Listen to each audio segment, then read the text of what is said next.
What is dark fiber or optical fiber cable?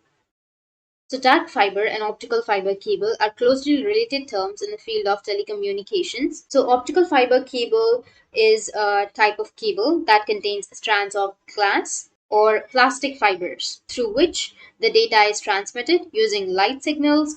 These cables are the backbone of high speed internet, telephone, and television systems. It works with light pulses carry data through the fiber extremely fast, allowing data to travel along distances with minimal loss. It can be used in internet providers, data centers, hospitals, banks, etc. But the dark fiber is different with optical fiber cable. Dark fiber refers to unused optical fiber cables that have been laid underground or overhead but are not currently in use. The term dark means no light signals are being transmitted, so the cable is not active. Companies or governments often lay more fiber than they immediately need, so they can lease or sell the extra dark fiber in the future. So that's it. And if you have any questions, feel free to comment below. Thanks for watching.